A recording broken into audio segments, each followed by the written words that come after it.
yang dalam kehidupan dunia ini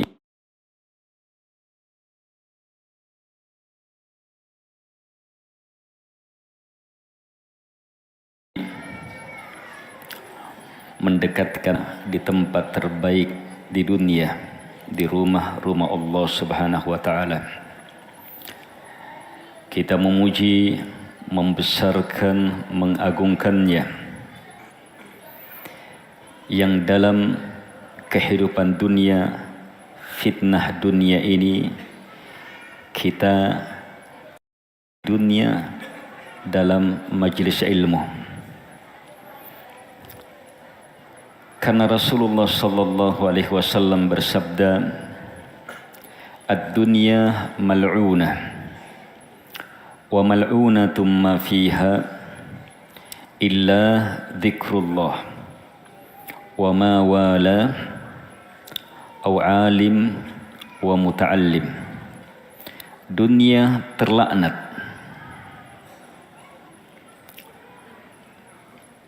Dunia terlaknat.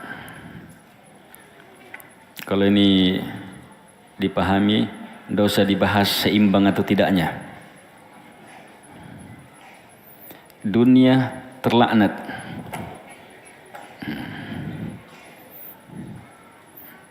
Jadi tinggal berpikir bagaimana selamat dari laknat di dunia. Illa, kata Nabi, kecuali, ini jalan selamat. Dzikrullah wa ma wala, mengingat Allah dan segala perkara yang terhubungkan dengan ini,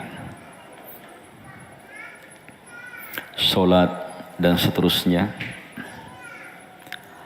Au alim, atau orang berilmu. Wa muta'allim, dan orang yang senantiasa belajar menuntut ilmu. Tiga ini seluruhnya ada dalam majlis ilmu.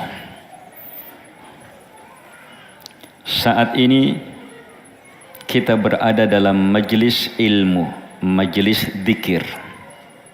Berarti masuk kategori pertama, selamat dari laknat. Dan kalau ilmu kedatangan kita dengan niat mau belajar, maka masuk yang ketiga disebutkan muta'allim. Dan ketika ilmu yang kita pahami, kita dengarkan, kita pahami, memberi khasyatullah, takut kepada Allah Subhanahu wa taala, maka kita jadi alim. Alim, dah harus jadi ustadz, jadi ulama, jadi apa? Alim sebenarnya innama yakhsyallah min ibadihil ulama. Tidak ada yang yakhsyallah, yang takut kepada Allah Subhanahu wa taala dari hamba-hamba Allah kecuali hanyalah al-ulama. Berarti ulama itu orang yang dengan ilmunya muncul apa? Khasyatullah, takut kepada Allah Subhanahu wa taala. Dalam majelis ilmu kita dapatkan semua ini. Karena itu kesyukuran terbesar, nikmat tak tertandingi ketika fikiran hamba adalah majelis ilmu, kecintaan hamba adalah majelis ilmu, ucapan hamba adalah ilmu dan berhubungan dengan ini, langkah hamba kepada majlis ilmu, badan dan hartanya untuk mempelajari ilmu, meyakininya, mengamalkannya, mendakwahkannya. Ada banyak ucapan para ulama yang menyatakan kalimat-kalimat yang maknanya, untuk apa lagi hidup di dunia tanpa ini dan itu? Seandainya bukan karena ini dan itu, tidak ada lagi kenikmatan dunia. Dan kalimat yang semakna dengan ini, ketika mereka sebutkan ini dan itu, Yang paling sering disebut adalah menghadiri majelis ilmu, mendengarkan firman-firman Allah Subhanahu wa taala. Itu nikmat yang dengannya banyak ulama masih betah hidup di dunia.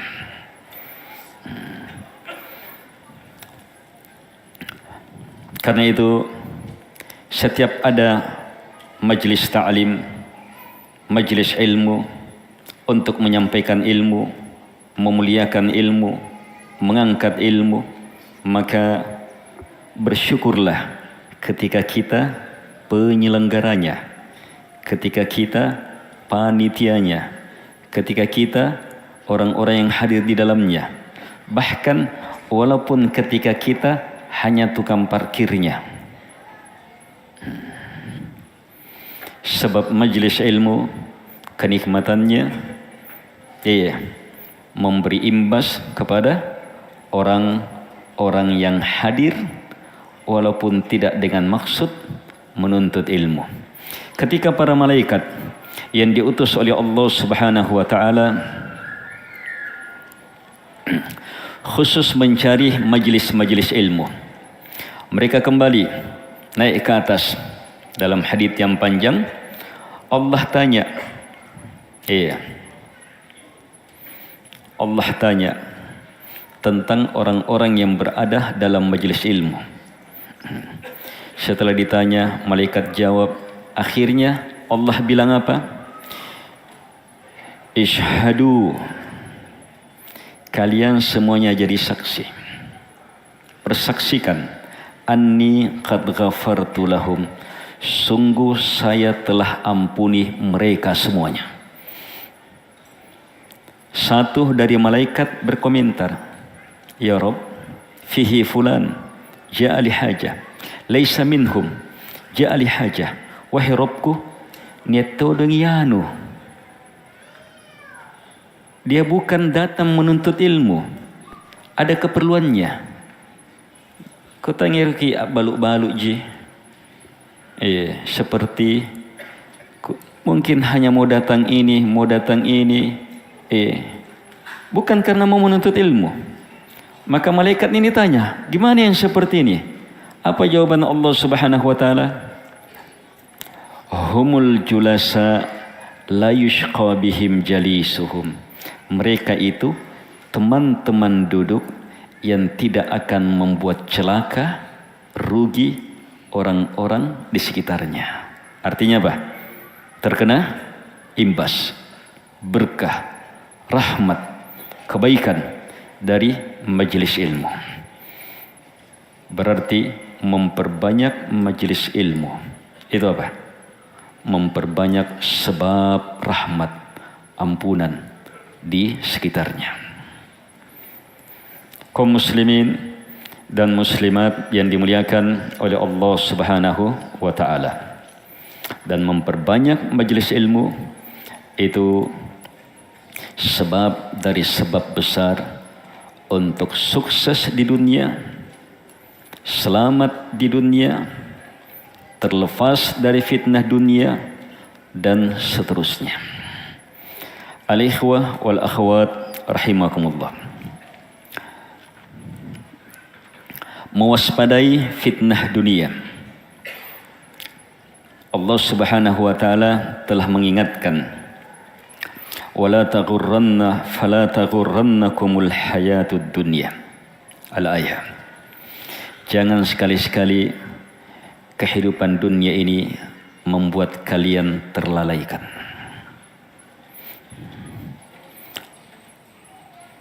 Pelarangan tegas, peringatan besar langsung dari pencipta dunia. Jangan sekali-sekali dunia, kehidupan dunia ini membuat kita terlalaikan. Dalam sebuah hadits yang diriwayatkan oleh Imam Ahmad, Al-Bukhari, Muslim, Tirmidzi, Ibnu Majah, dalam kisah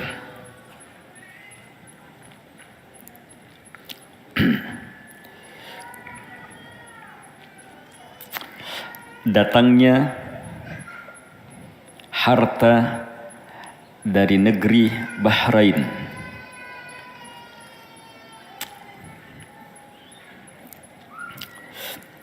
Dari Amr bin Auf, dan ini dari Amr bin Auf radhiyallahu anhu bahwa Rasulullah sallallahu alaihi wasallam ba'atha Aba Ubaidah ibn al-Jarrah ila al-Bahrain ya'ti bi jizyatiha. Beliau berkata, Rasulullah sallallahu alaihi wasallam mengutus sahabat Aba Ubaidah ibn al-Jarrah radhiyallahu anhu ke Bahrain untuk mendatangkan jizyahnya. Wa kana Rasulullah sallallahu alaihi wasallam huwa salaha ahlal Bahrain wa ammar alaihim al-Ala ibn al-Hadrami. Faqadima Abu Ubaidah bimalin minal Bahrain. Nabi melakukan musalaha, ada damai dengan orang Bahrain, Majusi. Waktu itu banyak Majusi dan seterusnya. Bahrain sekarang, negara Bahrain, sekitarnya Al-Qatif, masuk juga timurnya Saudi. Itu Bahrain dulu semuanya. Timurnya Saudi Arabia. Mereka musalaha. Musalaha itu mereka akan bayar sesuatu supaya mereka tidak diperangi, dan seterusnya. Dan Nabi kuasakan kaum muslimin di sana kepada sahabat Al-Ala ibn al-Hadrami. Maka sahabat Abu Ubaidah yang diutus ke sana datang membawa harta yang luar biasa dari Bahrain. Fasaima'atil Ansar biqudumi Abi Ubaidah. Sahabat Ansar mendengar kedatangan sahabat Abu Ubaidah. Ketika itu pace-pace na tahu. Jadi perhatikan konteks hadits ini. Kita banyak-banyak langsung dengar mal faqra akhsha alaikum dan seterusnya. Ini sampai keluar hadits ini. Cermati kisahnya supaya lebih jelas, paham. Kondisi sahabat Ansar, kondisi sangat orang-orang di Madinah, sangat kekurangan saat itu. Saat mereka mendengar ada harta dari Bahrain, maka fawafu salatal fajr ma'a Rasulillah sallallahu alaihi wasallam. Mereka bersegera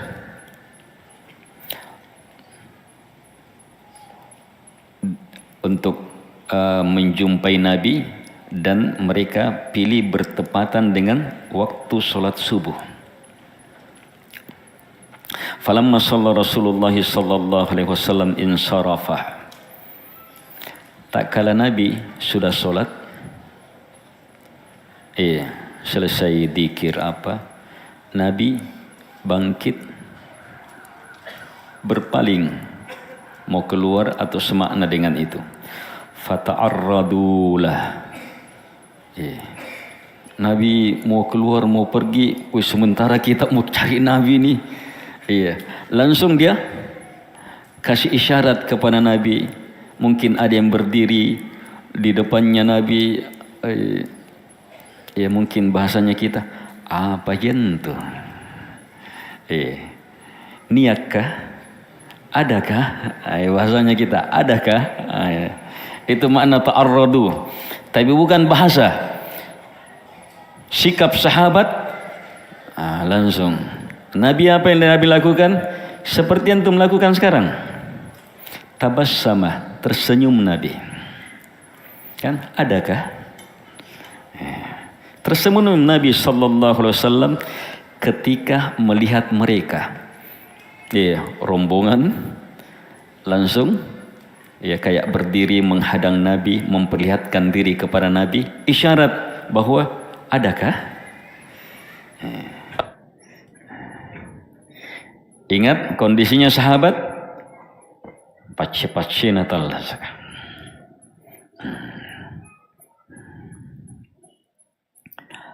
Maka Nabi berkata, "Adhunnukum sami'tum anna Aba Ubaidah qadima bi syai'in minal bahrain." Nabi tanya, dihadang seperti itu, kata Nabi, saya menganggap kalian ini telah mendengar bahwa Aba Ubaidah membawa sesuatu dari Bahrain. Qalu ajal ya Rasulullah. Mereka jawab, benar ya Rasulullah. Ayo, apa jawaban Nabi?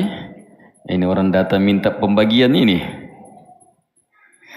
Lihat bagaimana lembutnya Nabi sallallahu alaihi wasallam sebagai pemimpin, sebagai nabi. Iya. Lihat, abshiru wa ammilu ma yasurrukum. Fa wallah mal faqra akhsha alaikum. Walakinni akhsha alaikum an tubsatad dunya alaikum kama busitat ala man kana qablakum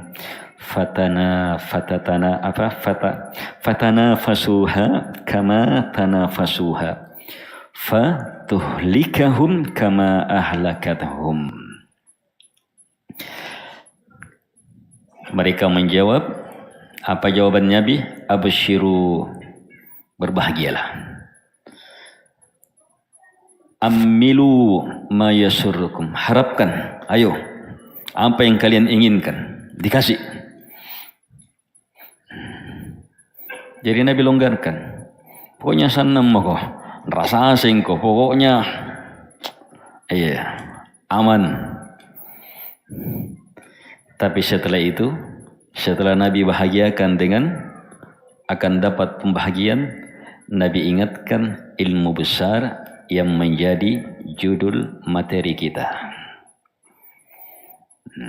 Mewaspadai. Lihat bagaimana Nabi menanamkan ilmu kewaspadaan terhadap fitnah dunia dalam kondisi seperti ini.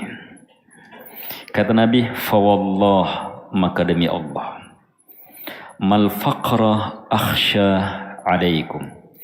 Bisa dibaca mal faqru, tapi lebih bagus mal faqra, supaya lahir takhsis.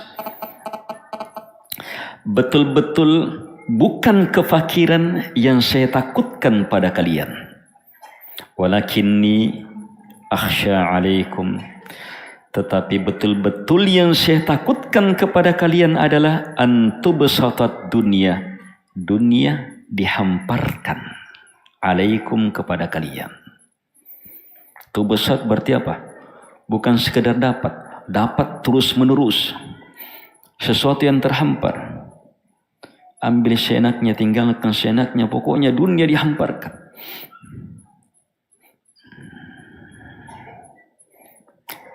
Saya takutkan itu, dunia terhampar kepada kalian. Sebagaimana telah dihamparkan dunia pada umat-umat sebelum kalian.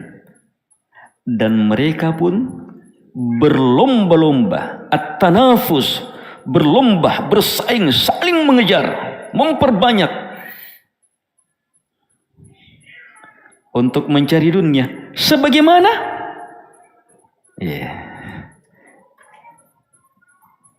kalian juga, maka kalian pun sebagaimana kalian berlomba. Terus watuhlikahum, dan dunia membinasakan kalian sebagaimana harta-harta itu, dunia itu membinasakan mereka. Al-ikhwah wal akhwat rahimakumullah.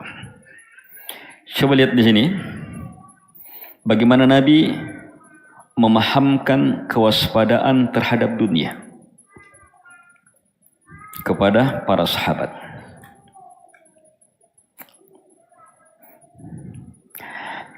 Dalam kondisi sahabat terjepit, tapi tidak khawatirkan terjepit kekurangan, ketiadaan dunia mereka, kefakiran.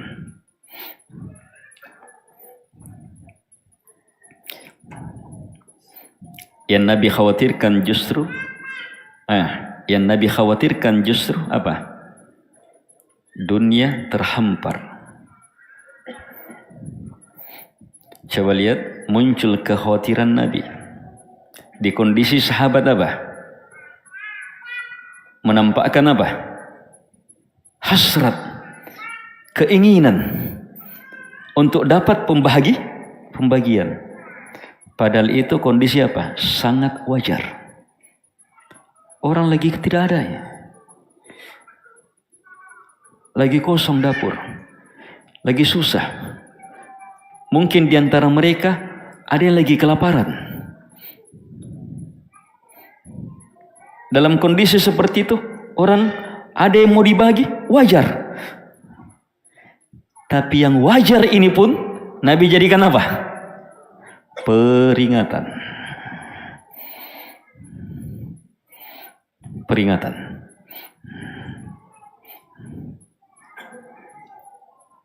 Hal ini bisa berkembang. Terjadi at-tanafus sampai al-halak. 2. At-tanafus sampai al-halak. Nabi disebutkan 2. At-tanafus. Tanafus apa? Berlomba mengejar sesuatu supaya dia dapat paling banyak, paling ini dan seterusnya. Itu tanafus. Yang akan berakibat al-halak, kebinasaan. Sebab kalau orang sudah berlomba, maka apa? Hati, fikiran, waktu, tenaga akan kemana? Akan terfokus di situ sudah. Tersibukkan di situ sudah. Kalau sudah masuk ke sini, maka tinggal tunggu waktu. Pasti binasa. Pasti dunia membinasakan. Lihat jamaah, kalau sahabat Nabi peringatkan dengan peringatan seperti ini, terus gimana lagi kita? Yang semakin jauh dari zaman kenabian, semakin banyak kebodohan, semakin lemah agama, dan semakin terhamparnya dunia. Wih, bahaya jamaah. Saat terhampar dunia itu, wih, bahaya. Sangat mengerikan.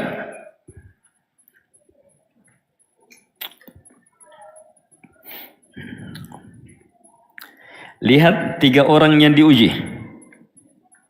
3 orang yang diuji. Diuji dengan apa? Kekurangan dunia, kekurangan harta semuanya. Iya. Dan kekurangan kesehatan. Ada kekurangan dalam bentuk apa? Kepalanya, iya, berpenyakit. Ada kekurangan kulitnya, berpenyakit. Ada kekurangan mata, pandangannya buta. Tapi diuji, lihat diuji. Lihat diuji. Ketika diuji, lihat ketika diuji. 2 yang selamat, 2 yang celaka, hanya 1 yang selamat. Diuji, dihilangkan penyakitnya. Terus dikasih harta. Dan hartanya berkembang luar biasa. Yang 1 dapat punya onta 1 lembah. 1 lembah. Berapa banyak itu? Rekennya. Ayo 1 lembah. Lembah apa? Gunung. Ini nih.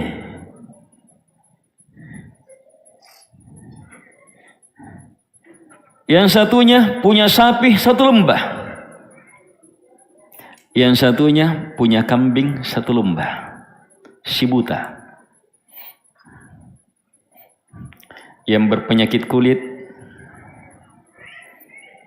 yang berpenyakit di kepala, gagal semuanya. Yang akhirnya binasa dengan itu. Apa sebab kegagalan? Apa yang Nabi sebutkan? Fatanafasuha, at-tanafus. 2 ini nampak sekali semangat, ingin lebih. Ayo coba lihat dari awal. dari awal cobaan. Yang berpenyakit kepala, yang berpenyakit kulit, ketika ditawarkan, apa yang dia minta? Lihat hasrat terhadap dunia di awal cobaan, apa yang dia inginkan? Yang berpenyakit kepala bukan hanya sekedar hilang penyakit kepalanya yang membuat orang jijik kepadanya, tapi mau apa? Rambut sunsilk, mau rambut lidah buaya, dia mau rambut yang indah.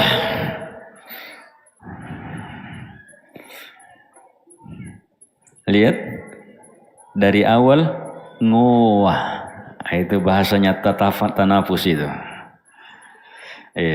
Bahasa orang Makassar, ngoah.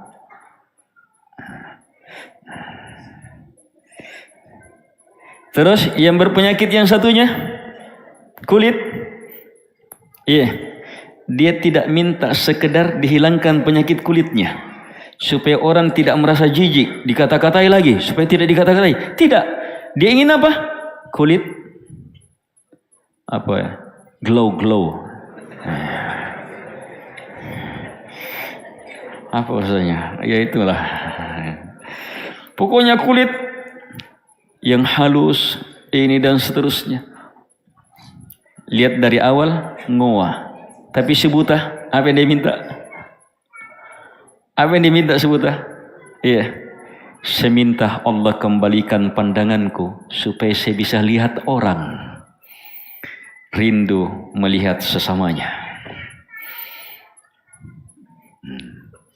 Sekedar mau melihat orang, bisa melihat orang. Dia tidak minta mata yang kayak kucing.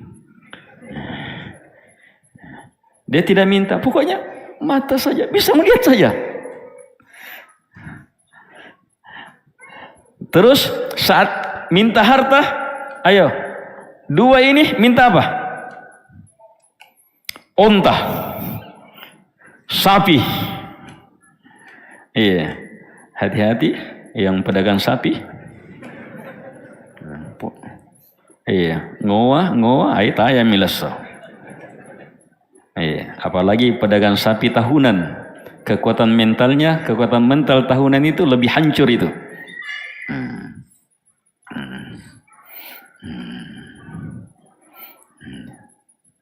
Tapi sebutah minta apa?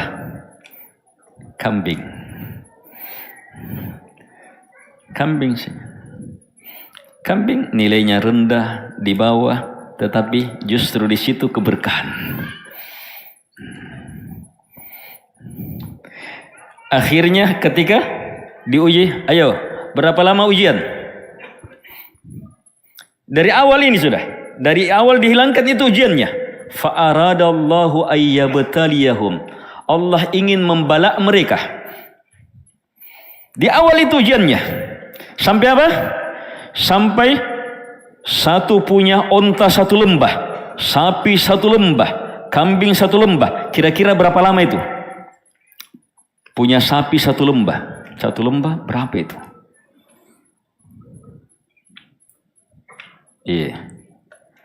Itu ribuan, puluhan ribu, ratusan ribu. Itu berapa tahun itu? Umat terdahulu ya. Umat terdahulu panjang-panjang umurnya. Iya panjang-panjang umurnya. Jangan samakan dengan gambarkan, satu lembah, mati mantu kawe. Tapi mereka 100 tahun itu. Lihat Nabi Nuh alaihi salatu wassalam. Berapa umurnya? 900? Salah. Itu bukan umurnya Nabi Nuh. Itu masa dakwah. Masa dakwah sampai turunnya azab, banjir. Sebelumnya berapa umurnya? Setelah itu selamat Nabi Nuh, berapa lagi? Masa dakwah 950 tahun. Coba lihat.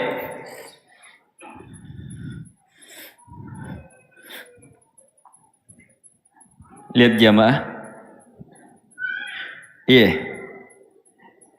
sampai punya satu lembah itu puluhan tahun.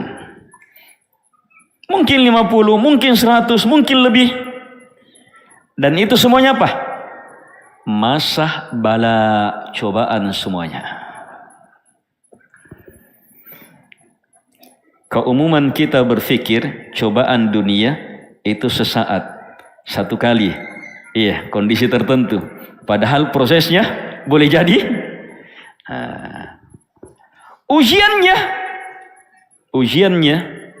ujian penentu turun azab atau tidak. Padahal tiap hari ujian. Kan bala, tiap hari ujian itu. Lahir, kan masing-masing dikasih onta yang sudah hamil, sapi yang sudah hamil. Iya. Kambingnya juga sudah. Iya. Lahir satu. Ayo, ada ujian, ada kecintaan, ada hasrat. Wih, bagusnya nih. Berpikir, bagaimana saya kembangkan, bagaimana kalau 2, bagaimana kalau 3, bagaimana. Ada ujian setiap. Ada ujian setiap berkembang. Tahun pertama ujian, tahun puncak ujian. Datang malaikat. Datang malaikat yang mengusap mereka, yang mendoakan mereka sehingga hilang penyakitnya, yang mendoakan mereka sehingga mendapatkan harta. Datang dengan apa? Wujudnya mereka masing-masing. Persis penampilannya. Tetapi ditambah dalam keadaan miskin betul. Dalam perjalanan lagi. Tidak ada harta. Kemudian malaikat datang dengan sumpah. Supaya dikasih. Tapi tidak bergeming dengan itu. Kemudian diingatkan. Kayaknya saya ingat kamu. Bukankah kamu dulu begini dan begini? Ternyata tidak sadar juga. Sampai akhirnya dibinasakan. Kecuali si buta. Si buta gimana? Si buta gimana? Saat diuji. Begitu datang malaikat langsung. Si buta ketika dimintai apa? Dia bilang, saya juga dulu buta. Dia tidak perlu malaikat ingatkan. Saya juga dulu buta. Tidak ada apa-apa aku. Dia kasih semangat sesamanya ini. Kemudian mau ambil. Dia minta satu. Ambil sesukamu. Tinggalkan sesukamu. Lihat. Tidak terbebani oleh dunia. Punya kata? Mirip-mirip 11-12. Kalau tidak 11-9. Masih ada 2 angka, berapa angka. Tapi mirip-mirip dengan yang si botak dan si kudisan itu. Lihat ketika ditanya, apa jawabannya? Anuan nih, jadi pengeluaran. Uang pokoknya nak bayar ke sekolah kan nih, listrik kan nih, nih kah, anen nih, belum lagi uang ini. Intinya, tidak mau. Tapi beralasan. Berat keluar. Beda dengan si buta. Apa yang dia bilang? Ambil sekehendakmu. Tinggalkan sesukamu. Sudah. Kamu hanya diuji. Akhirnya apa? Berberkah. Kalau yang itu tadi, hancur. Rendah, hina. Itu di dunia. Belum lagi gimana di akhirat. Ayo jamaah, jangan merasa aman. Waspadai fitnah dunia. Di sini kita dapat ilmu besar, kecintaan Nabi sallallahu alaihi wasallam kepada para sahabat. Menutup pintu kewaspadaan terhadap dunia. Waspadai. Hati-hati. Hati-hati. Apalagi kalau sudah lihat ada tanda-tanda awal-awal ngoa ini. Ada tanda-tanda. Padahal kalau kondisi sahabat itu apa? Keinginan. Kalau keinginan orang mau itu sesuatu yang wajar. Tapi itu pun Nabi apa? Langsung tutup. Langsung tutup. Kalau kita justru dipancing. Anu tolo. Pokoknya tolo-tolo memang tuh. Dipancing orang supaya berhasrat terhadap dunia. Apalagi punah pabalu. Pabalu-balu. Iya, penjual jam, penjual kacamata, penjual ini, hati-hati. Iya. Tidak apa-apa menawarkan barang, tapi jangan sampai memberi penyakit kepada orang. Lupa akan hakikat barang.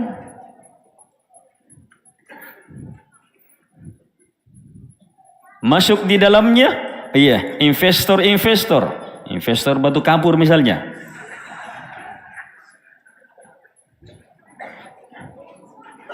Jangan salah ditanggapi, banyak batu bara, batu kapur, batu-batu.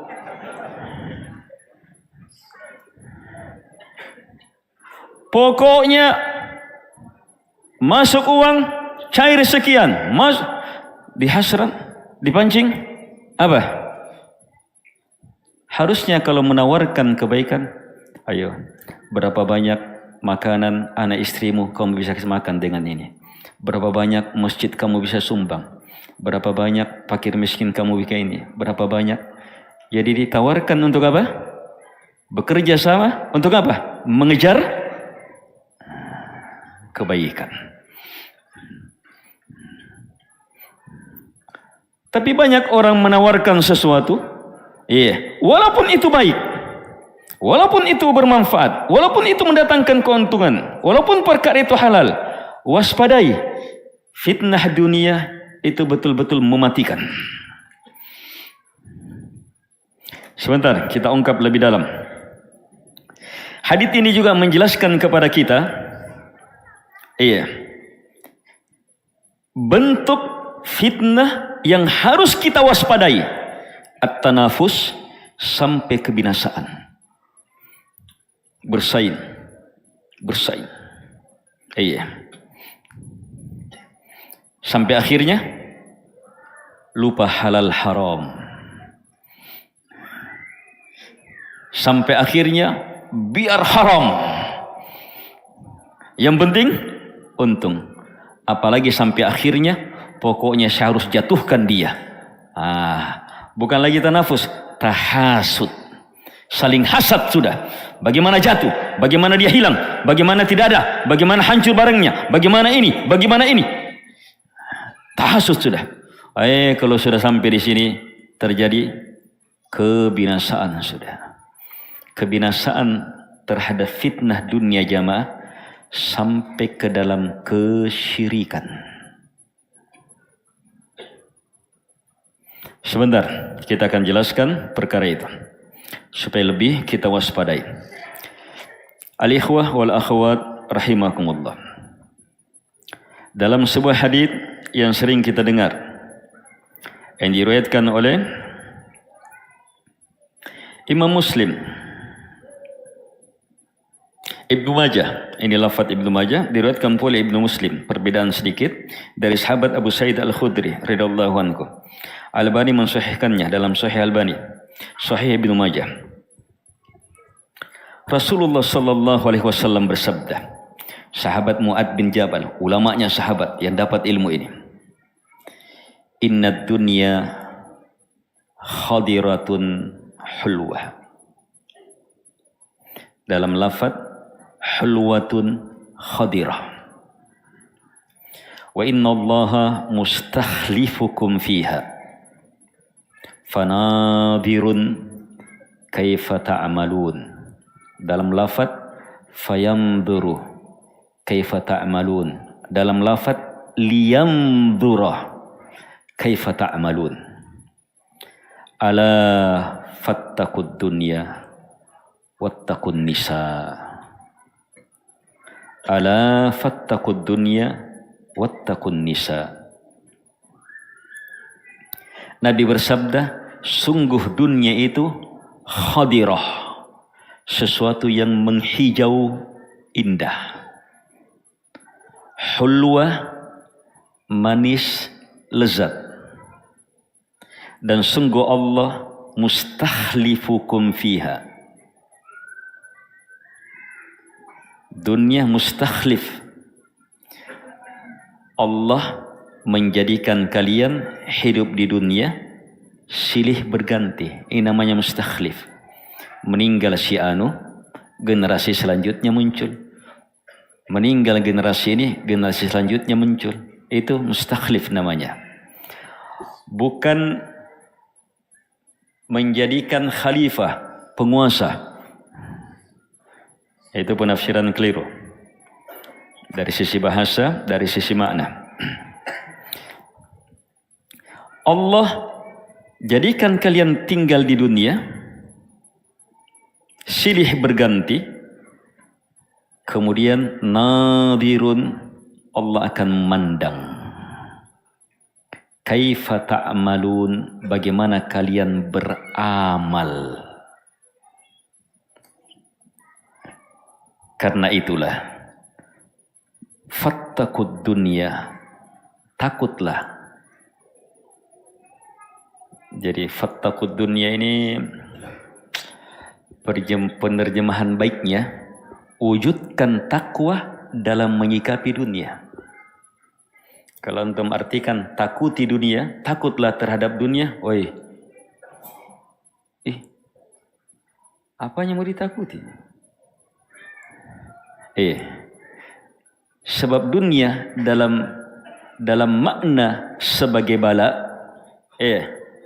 di dalamnya apa? Di dalamnya dunia dalam makna sebagai bala, maka apa? Ada bala kemiskinan, ada bala kekayaan. Miskin kaya itu dunia semuanya.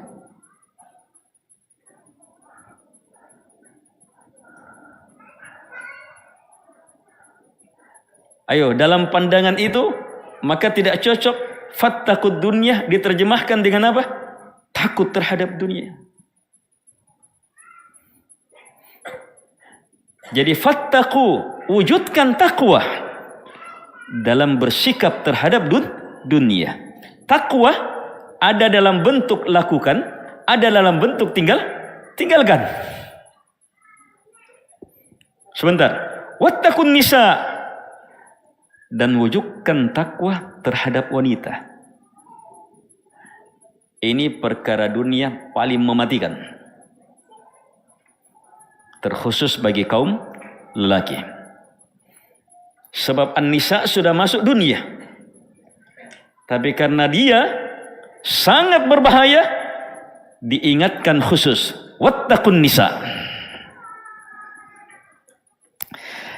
Dalam lafaz yang lain, Nabi SAW bersabda, fattaqud dunya wattaqun nisa, fa inna awwala fitnati bani Israel kanat fin nisa. Ada tambahan. Karena sungguh awal fitnah pada Bani Israel itu pada fitnah wanita. Pada fitnah wanita. Coba lihat dua hadits sama-sama di sini Nabi apa? Mengingatkan bahaya dunia. Supaya kita waspada terhadap dunia. Dan lihat metodenya Nabi. Lihat metodenya Nabi sallallahu alaihi wasallam. Ada metode, lihat akhir hadits pertama dan akhir hadits ini. Mana kesamaannya?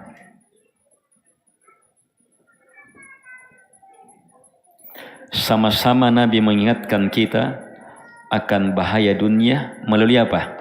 Kenyataan yang telah terjadi pada umat sebelum kita.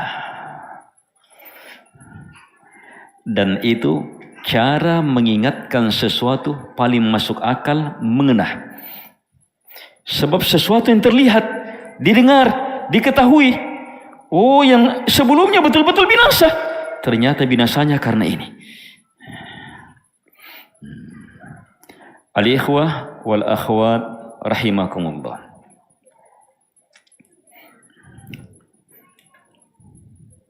Cermati hadits ini. Di awal hadits Nabi bersabda, "Innad dunya Sungguh dunia khadiratun hulwa. Dalam lafaz hulwatun khadirah. Ini sifat dunia secara menyeluruh. Wanitakah, hartakah, emas perak, anak-anak, turunan, pengikut, murid-murid, rumah, perkebunan, peternakan, dunia dalam bentuk apapun juga hulwatun khadirah. Dua sifatnya.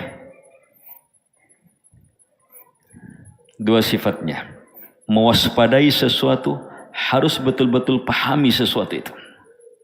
Kalau tidak, kita tidak akan waspada. Dua sifat dunia, hulwa hadirah. Hulwa khadirah. Hulwa rasanya, lezat, manis, nikmat. Khadirah pemandangannya. Iya, pemandangannya. Kita lihat ada yang dirasa, tapi semuanya terkumpul di hati. Semuanya terkumpul di hati. Kelezatan itu atau keindahan itu, makanan, minuman, pakaian, perabot, HP, motor, mobil dan seterusnya, itu pemandangan dan lezat. Kalau mobil, apanya lezatnya? Apa hulwahnya kalau mobil? Kenyamanan. Nyaman. Kenyamanan. Ada pemandangannya. Wih, baru dilihat. Itu dunia. Hati-hati. Jadi Nabi SAW mengingatkan sahabat akan bahaya dunia melalui apa? Memberi ilmu. Diingatkan akan dua hal, yang mana dua hal ini tidak ada satupun manusia kecuali suka. Tidak ada satupun manusia kecuali suka yang ini. Suka melalui pandangan yang dilihat, suka melalui sesuatu yang dia rasa. Wih, bahaya, tidak bisa selamat kita. Supaya kita semakin waspada, Nabi ingatkan, innallaha mustakhlifukum fiha. Sungguh Allah telah jadikan kalian harus hidup di dunia ini yang hulwatun khadirah ini.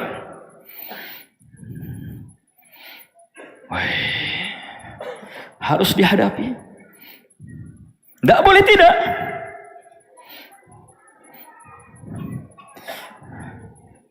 Artinya jamaah, kita diingatkan, kalaupun kita berhasil, maka anak kita bisa berhasilkah? Sebab bukan hanya kita, untuk turunan kita. Terus cucu kita bisa berhasil tidak? Anaknya cucu kita bisa berhasil tidak? Itu tanggung jawab kita, masih tanggung jawab kita. Sebagaimana pahalanya kalau kita berhasil kepada kita juga. Ayo ikhwah, tanggung jawab bukan hanya anak langsung, anaknya anak juga, anaknya cucu juga. Karena itu, lihat Nabi Ibrahim alaihi salatu wassalam, wa junubni wa baniyya an na'budal asnam. Ya Allah, jauhkan saya wa baniyya dari menyembah berhala. Baniyya di sini turunan-turunannya sampai tanpa batas.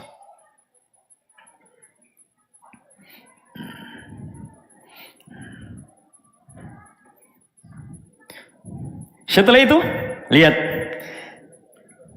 Fayanzur kaifa ta'malun. Dalam riwayat liyanzur, agar supaya Allah memandang kaifa ta'malun, bagaimana kalian beramal.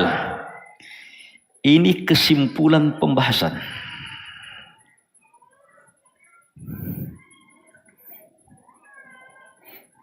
Ternyata Allah jadikan dunia seperti ini, menjadi fitnah seperti ini, memiliki daya tarik seperti ini, dan kita dicipta untuk itu, turun-temurun harus menghadapi perkara ini. Ternyata untuk apa? Untuk dilihat amalan kita, bagaimana kita beramal. Lihat lafaz, ini lafaz liyanzura, menjelaskan sebab. Liyanzura, Allah ingin melihat kaifa ta'malun. Allah Maha tahu. Sebelum terjadi Allah sudah tahu. Apa yang terjadi Allah akan tahu. Bagaimana hasilnya Allah Subhanahu wa taala akan tahu.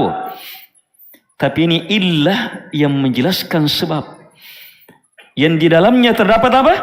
Pahala atau ancaman. Jadi ini bukan sekedar memberitakan Allah akan lihat, tetapi di dalamnya terkandung dorongan dan sekaligus ancaman. Kalau amalanmu baik, alhamdulillah, Allah lihat kamu. Amalanmu bahaya, hati-hati, Allah lihat kamu.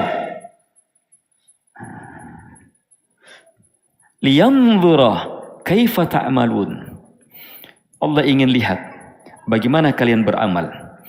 Jadi kewaspadaan terhadap dunia, hikmah kita diuji dengan hikmah dengan dunia ini. Satu perkaranya yang harus beramal. Apa amalan kita? Dan Allah Maha tahu apa amalan dan bagaimana amalan.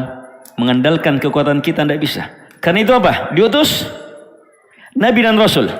Diturunkan kitab-kitab. Untuk apa? Untuk melihat amalan kita.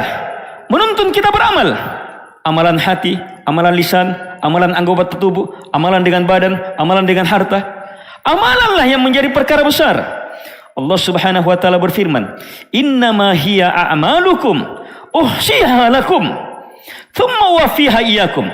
Faman wajada khaira falyahmadillah, wa man wajada ghaira dzalik fala yalumanna illa nafsah." Kata Allah, ini tidak lain kecuali hanyalah amalan-amalan kalian yang saya kumpul, kemudian saya beri kepada kalian. Selanjutnya, saya kembalikan secara penuh. Selanjutnya, maka lihatlah, kalau kebaikan amalan kalian, puji Allah Subhanahu wa taala. Kalau kejelekan amalan kalian, jangan salahkan kecuali hanya diri kita. Al-ikhwah wal akhwat rahimakumullah. Dari sini jamaah sudah ada peringatan supaya waspada terhadap dunia. Tetapi subhanallah, Nabi tidak berhenti di situ.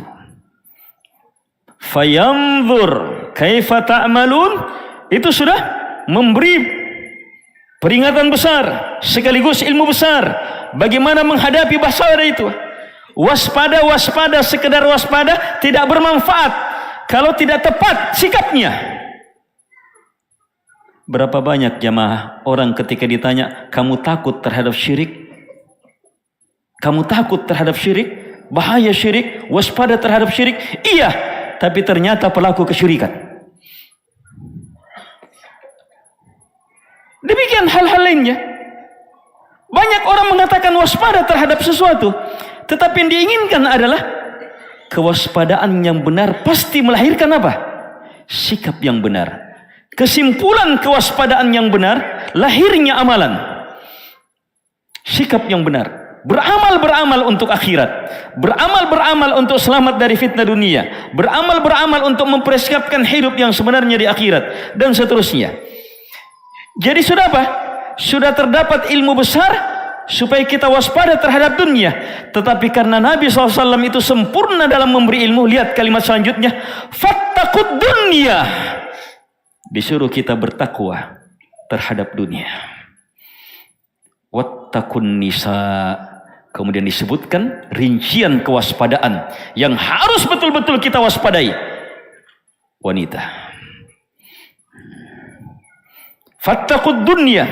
Ini Ini judulnya. Kewaspadaan terhadap dunia ini dulunya. Fattaqud dunya.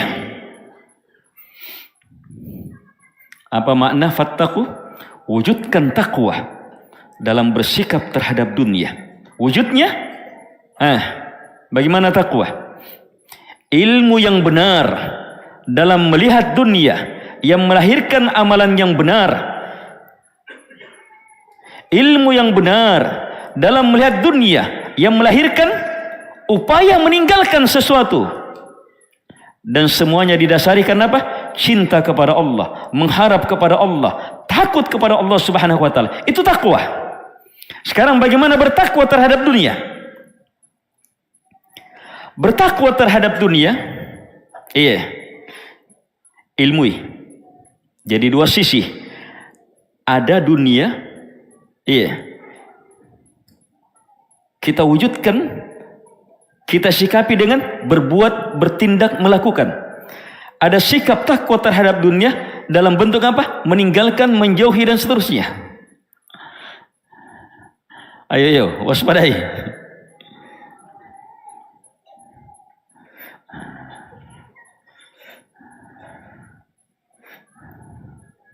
Ini saya rasa sudah banyak terungkap di pembahasan-pembahasan sebelumnya. Hanya ini mengokohkan lagi. Jadi sikap terhadap dunia sebagai wujud kewaspadaan kita itu dua sikap. Dua sikap. Apa itu? Ada yang kita lakukan dan ada yang kita tinggalkan.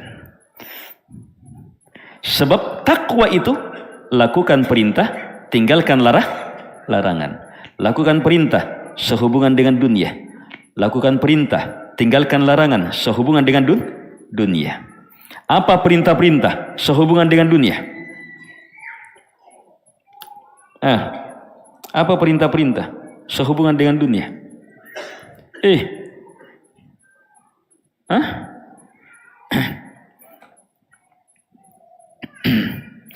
Tidak ada satupun perintah agama terhubungkan dengan itu. Solat. Khudhu zinatakum. Ambil perhiasan kalian. Tidak boleh datang ke masjid kotor, compang-camping, kelihatan auratnya. Seperti orang baru keluar dari tempat terbakar. Allah suruh ambil perhiasan kalian. Disuruh ambil perhiasan untuk solat.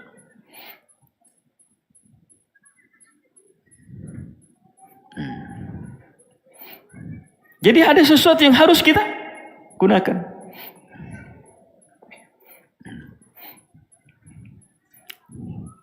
Sedekah terbaik mana? Sedekah. Amalan sedekah dengan apa? Dunia. Pakai uang. Pakai uang. Pakai harta. Pakai barang. Sedekah dengan itu. Mau pergi haji? Umrah? Mau apa? Rezeki langi-langi? Tafadhal. Terbuka laut. Bebas visa.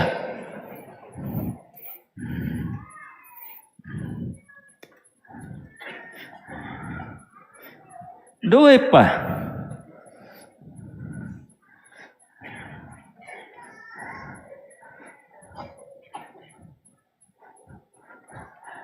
Ikhwah. Jadi ada dalam bentuk yang harus kita lakukan. Ada dalam bentuk sikap takwa terhadap dunia. Itu apa? Dalam bentuk kita tinggalkan hal-hal yang haram, hal-hal yang membantu kejahatan, membantu kesyirikan dengan dunia kita dan seterusnya. Jangan sekali-sekali lakukan.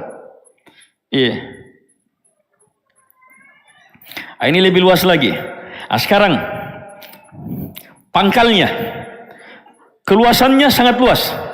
Pangkal sikap terhadap dunia. Ini banyak dibahas tadi. Tapi coba cermati. Pangkal sikap terhadap dunia, coba cermati ini. Lihat dunia. Jadi ada memandang dunia yang dengannya kita harus semangat cari. Ada memandang dunia yang dengannya jangan sekali-sekali dicari yang itu. Ayo sekarang antum diperhadapkan misalnya uang 100 ribu. Iya, uang 100 ribu ini, satu gompo ini nih. Ayo, uang 100 ribu, satu gompo ini nih. Iya, antum pandang apa di sini? Ayo gunakan ayat, hadits ini. Lihat, indah. Kalau antum diperhadapkan, iya. Antum buka tempat tutup nasinya antum, sendoi. Ayo lihat hadits ini, antum bersikap sesuai dengan hadits ini. Inna dunya hulwatun khadirah. Terjadi itu?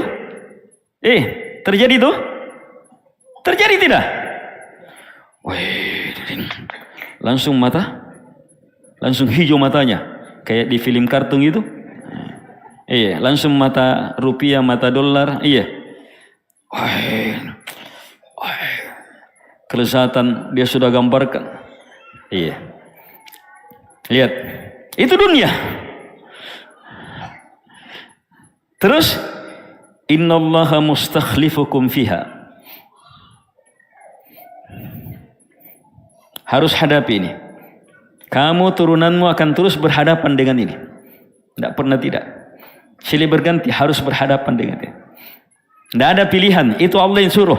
Yang Allah yang tetapkan. Kita dicipta untuk itu. Cermati intinya. Fayanzuru kaifa ta'malun.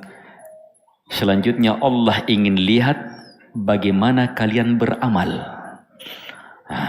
Ayo sekarang, setelah antum lihat, ini fitnah, saya harus hadapi. Ayo, gunakan ilmu. Allah ingin lihat. Di sini ilmu paling besarnya sebenarnya. Ayo, ilmu paling besarnya dari mana? Fayanzura.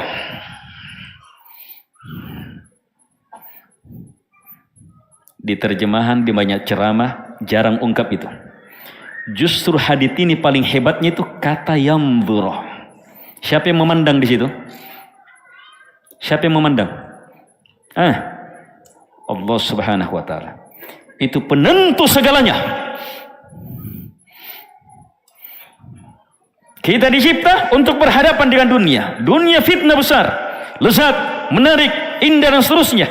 Ingat, ada pandangan Allah ke situ. Allah akan memandang, Allah akan memperhatikan. Baru masuk apa yang Allah perhatikan? Kaifa ta'malun. Bagaimana kalian beramal? Ayo, diperhadapkan dengan uang begini. Ini macam-macam ini modelnya. Kadang dalam bentuk gaji, kadang hasil investasi, kadang hasil jual beli, kadang hasil ini panen, kadang pokoknya dalam bentuk dunia sudah ada. Harus pandang. Ayo, berpikir seperti hadits ini. Kalau antum ambil satu hadits, cermati betul, kuasai betul, dapat hadits lain itu, bagus cocok itu. Ada tambahan, ada pengurangan, akan ketemu itu. Coba gunakan hadits ini. Antum lihat kondisinya, lezat dan seterusnya. Lihat bahwa ini tanggung jawab, pasti harus hadapi. Anak-anak saya gimana dan seterusnya. Sekarang fayanzur, Allah melihat. Saat antum pegang uang, pegang barang, pegang harta, pegang sesuatu, pegang sertifikat, pegang kunci, pegang kunci rumah, kunci ini, atau biar kunci Inggris.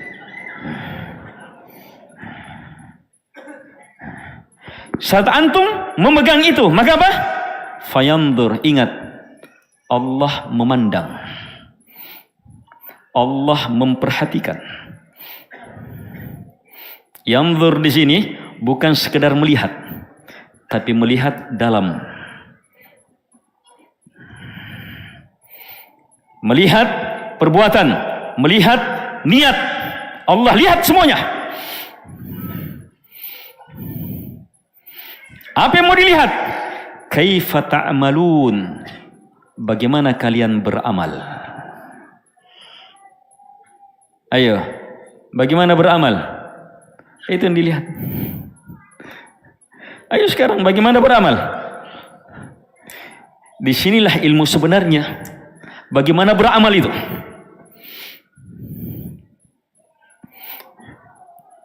Disitulah ilmu yang sebenarnya. Bagaimana beramal? Iya. Apa yang artinya saat ini sudah ada? Iya. Dan kita tahu Allah memandang kita. Allah ingin lihat apa yang kita lakukan. Di situ akan lahir apa? Antum belajar Thalathatul Usul? Ma'rifatuddin Islam, hadits Jibril. Islam berapa? Islam, iman, ihsan. Apa yang tertinggi? Ihsan. Apa itu ihsan? Apa itu ihsan? An ta'budallah ka'annaka tara, fa illam takun tara fa innahu yarak. Kamu beribadah kepada Allah seolah-olah melihatnya. Kalau tidak yakin Allah melihatmu, berarti ini hadits apa? Menuntun kita ilmu besar dengan punya uang bisa sampai ke derajat ihsan. Bisa sampai ke derajat ihsan. Sebab harus beramalnya kita karena yakin Allah melihat, mengawasi kita. Sehingga Allah lihat saya untuk anak istri saya. Allah lihat saya. Bahkan apa? Dia yakin Allah lihat hati saya. Niat saya apa untuk anak istri saya, untuk orang tua saya. Allah lihat, yakin betul. Yakin betul Allah melihat. Melihat di sini ada dua arahnya. Sesuai dengan ihsan itu apa? Ada dua. Melihat yang dengannya penuh semangat, Allah lihat saya, banyak pahalanya, pasti pahalanya, rahmatnya Allah. Dan melihat apa? Allah akan mengancam saya. Siksaannya Allah besar. Ini mengarah dua.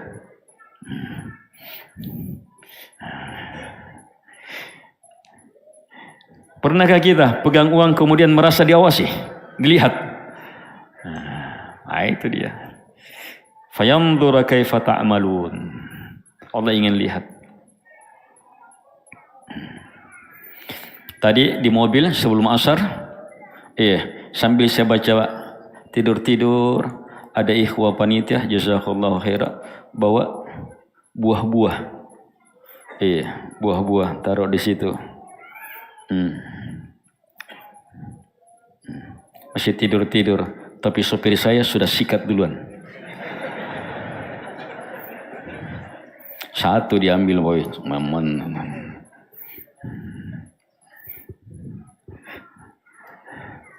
Sudah terbangun, baca hadits, langsung saya lihat di samping. Betul-betul hulwatun khadirah. Khadirah lagi, hijau betul lagi. Anggur hijau, tanpa biji. Saya coba, cocok betul, anyaman.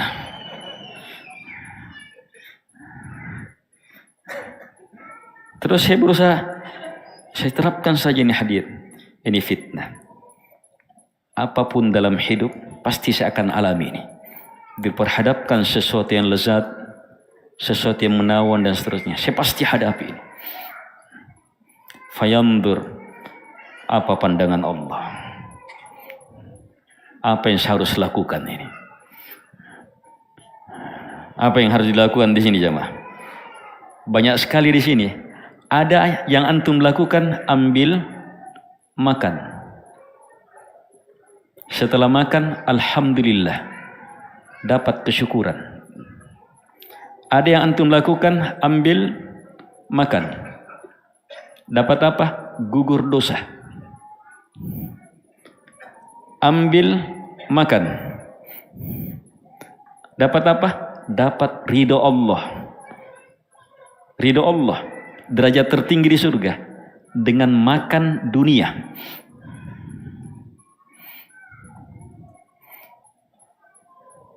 Kenapa? Sebab orang merasa diawasi. Dia rasakan nikmatnya nih. Wih nyaman, Masya Allah. Alhamdulillah. Alhamdulillahnya, la in syakartum la azidannakum. Dia makan, dia lezat. Alhamdulillahnya, gugur dosanya dengan itu. Sebagaimana dalam hadis, minum, makan, dia baca alhamdulillah, gugur dosanya. Ada juga alhamdulillahnya, innallaha la yardah. Sungguh Allah betul-betul ridha kepada hamba kalau dia makan, minum. Setelah itu dia bilang apa? Alhamdulillah, la yardah, betul-betul ridha. Ridha itu apa?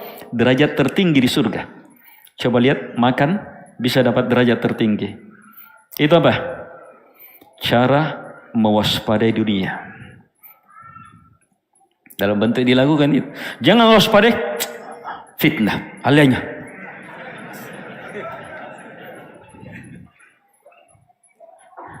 Tapi namun tallah ya pernah manja.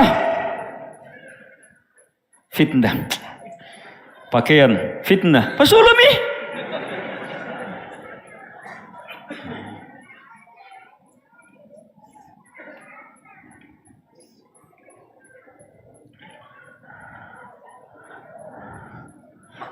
Al-ikhwah wal akhwat rahimakumullah. Dan banyak sekali amalan. Apalagi kalau antum punya kedalaman lebih jauh lagi. Antum minum makan satu itu anggur, langsung terfikirkan siapa yang tanam. Bagaimana sampai dia bisa menanam ini? Apa yang dipakai dan seterusnya. Langsung terlihat banyaknya kebaikannya Allah kepada orang yang menanam, kepada orang yang beli, kepada kendaraan yang ngangkut, kepada 1001 terhubungkan di situ. Kalau pikiran antum sampai ke situ, kemudian antum mengatakan alhamdulillah, melingkup semua itu, maka alhamdulillah antum makan bisa dapat apa? Sebagaimana dalam hadis, alhamdulillah tamlaul mizan. Alhamdulillah sudah penuh timbangan. Itu sikap terhadap dunia, tapi waspadai jamaah. Iya, keumuman kita karena terfitnah terhadap dunia, apa yang terjadi? Oh nyaman nah, nyaman nah, makan. Iya, dekat-dekat ini kian, caku, ini kian. Akhirnya apa? Kekikirannya tidak muncul. Begitu dikasih dunia, muncul kekirannya. Begitu dikasih dunia, muncul hasadnya. Begitu dikasih dunia, muncul kedengkiannya. Begitu dikasih dunia, muncul khianatnya. Begitu dikasih dunia, lebih parah, muncul kesyirikannya. Kapan? Ini yang terakhir. Kapan dunia betul-betul jadi kesyirikan? Lihat ukurannya. Ta'isa abdud dinar, ta'isa abdud dirham, ta'isa abdul khamisah, ta'isa abdul khamilah, ta'isa wantukisah, wa idha syika falantukis. Nabi doakan celaka siapa? Abdud dinar, hamba dinar. Perhatikan, hamba dinar. Dinar mata emas, hamba dirham mata perak. Khamisah, khamilah itu permadani, pakaian indah, sesuatu yang betul-betul dibanggakan. Semuanya dunia. Dia yang punya. Tapi Nabi bilang hamba. Kalau hamba berarti apa? Musyrik. Lihat bahayanya orang musyrik di sini. Nabi doakan dengan 3 doa. Apa itu? Ta'isah. Ta'isah itu apa? Jatuh, kepalanya yang kena. Amat tuntat tintingi. Iya. Itu tidak bisa diterjemahkan ke bahasa Indonesia. Bahasa Makassar ada. Ta'isah, jatuh, kepala yang kena. Terus, untukis, terbanting, pundak terhantam. Itu doa kedua. Terus Nabi doakan lagi 4. Doa ketiga, syika, kena duri. Falantukisah, doa keempat, tidak bisa lepas durinya. Coba lihat. Ini kondisi celaka. Tidak bisa lepas dari celaka. Kapan? Coba lihat. Tidak bisa lepas dari celaka. Tidak bisa lepas dari syirik. Kapan? Ketika sudah jadi hamba dunia. Nabi jelaskan sifatnya di situ. Ayo saya jamaah harus betul-betul ingat ini. In u'tiya radiyah, wa illam yu'ta lam yarda atau sakhit. Jika dia diberi punana rasai risarai ridho, kalau tidak larro-larroi, tidak ridho. Kenapa jadi hamba? Apa kesimpulannya? Kenapa jadi hamba? Dunia sudah mengikat hatinya sehingga apa? Ridho dan bencinya karena dunia. Hakikat penjara, hakikat perbudakan adalah terpenjaranya hati. Dan pemenjaraan hati itu ketika ridho dan benci sudah ditentukan oleh dia. Makanya mau jadi hamba Allah Subhanahu wa taala, ridho dan benci kita harus kepada Allah karena Allah Subhanahu wa taala. Harus karena Allah Subhanahu wa taala. Cintai karena Allah, benci karena Allah Subhanahu wa taala. Di situ mau selamat dari fitnah dunia dari awal sampai puncaknya, tidak ada jalan kecuali harus bertauhid. Tidak ada jalan kecuali harus bertauhid. Semakin kuat itu, perkuat itu. Saking hebatnya perkara ini, 2 bab khusus dalam kitab tauhid tentang niat ini. Kalau dalam kitab ubudiyah dari awal sampai akhir itu yang dibahas. Sebab itu perkara besar. Perkara dunia jamaah. Ayo. Berarti kita ahlus sunnah yang mengajak kepada tauhid, dikenal dengan syiar tauhid, adalah orang yang harus paling waspada terhadap dunia dan paling benar sikapnya terhadap dunia. Sebab semua sikap itu didasari oleh kekuatan tauhid kita. Terakhir, apapun usaha kita jamaah tidak akan bisa selamat dari dunia, tidak akan bisa menjadikan dunia itu sebagai sebab kebaikan besar kecuali hanya dengan apa? Hanya dengan meminta kepada Allah Subhanahu wa taala supaya kita diberi kebaikan, keberkahan dan diselamatkan dengannya. Semua usaha kita iringi dengan doa. Semua usaha kita hendaknya iringi dengan doa. Dan sebentar lagi 10 awal bulan Dzulhijjah. Apa tadi rahasia hadits? Sikap terhadap dunia, lihat amalan kita. Dan 10 awal bulan Dzulhijjah Nabi bilang apa? Ma min ayyam al-amalu sholihu fihinna khairun wa ahabbu ila Allah min hadhil al-ayyamil ashr. Tidak ada hari-hari yang amalan, ini Nabi bilang, tidak ada hari-hari yang amalan soleh akan menjadi terbaik paling Allah cintai mengalahkan amalan di hari-hari 10 awal bulan Dzulhijjah ini. Sahabat bertanya, walaupun berjihad tidak bisa mengalahkan, walaupun berjihad kata Nabi, kecuali orang yang berjihad dengan harta dan badannya dan tidak ada yang kembali baru bisa mengimbangi. Sikap terhadap dunia ditentukan setiap hari, tetapi masuk 10 awal bulan Dzulhijjah, disitulah terlihat siapa orang yang betul-betul bisa mengambil manfaat dari ceramah ini. Sikap terhadap dunia, perhebatan amalan, apalagi ternyata amalan terhebatnya di 10 ini, di tanggal 10-nya kurban. Dan kurban itu apa? Itu sikap terdahsyat terhadap dunia.